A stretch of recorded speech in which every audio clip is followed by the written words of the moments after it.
What's up everyone? Welcome back to my channel. Today I'm going to be taking you along for my morning run, and then we're going to come back and I'll talk about how many hours of running I actually do to make progress with the Maffetone training method. All right, let's go.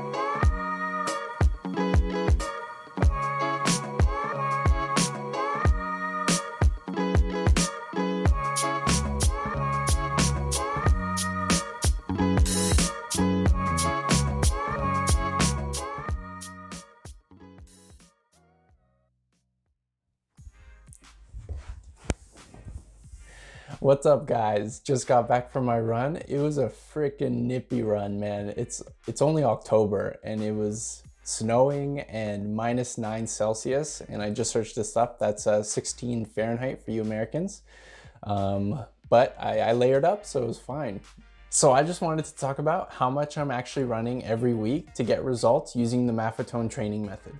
My name is Calin and I'm training to complete an Ironman by 2021, so please subscribe if you're new. Also, I have a few more videos on the Maffetone training methods, so I'll link them in the description if you're interested to learn more.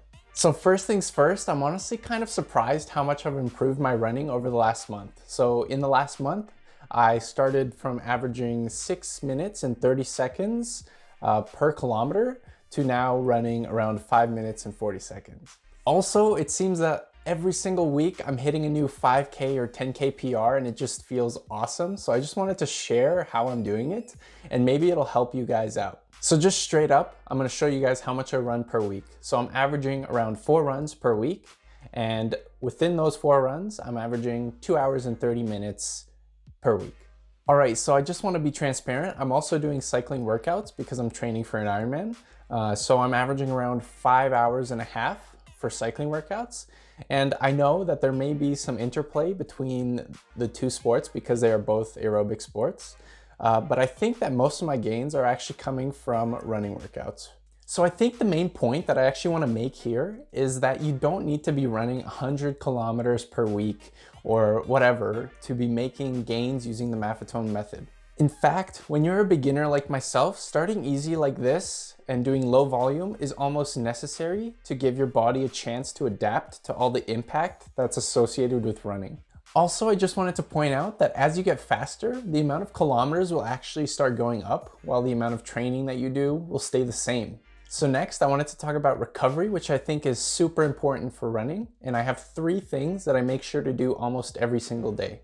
So first things first, and probably the most important one out of the 3, is trying to average at least 8 hours of sleep per day to ensure that you're giving your body enough time to recover. For myself, I've actually been averaging around 9 hours of sleep. So my second point on recovery is making sure you get enough calories per day to maintain your weight, and I have a really simple equation that you can use. So just a quick side note, if you guys have different goals, so say you want to gain or lose weight, that's totally fine.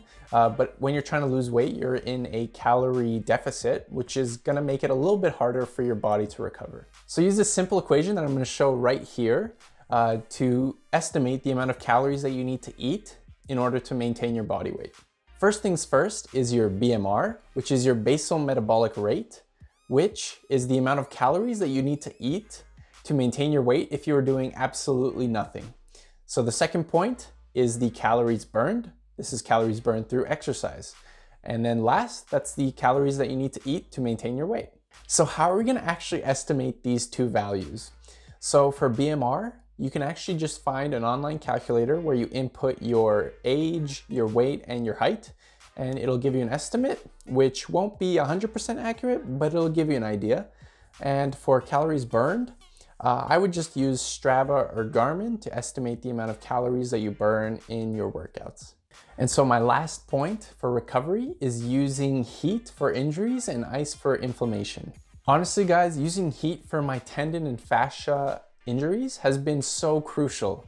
It's allowed my injuries to heal so much faster, And it's also allowed me to keep running when I do have these minor injuries. All right, guys, that's the end of the video. I hope you found some value from watching it. If you enjoyed it and you want to follow along in my journey, please leave a like and subscribe, and I'll see you guys next week for another video.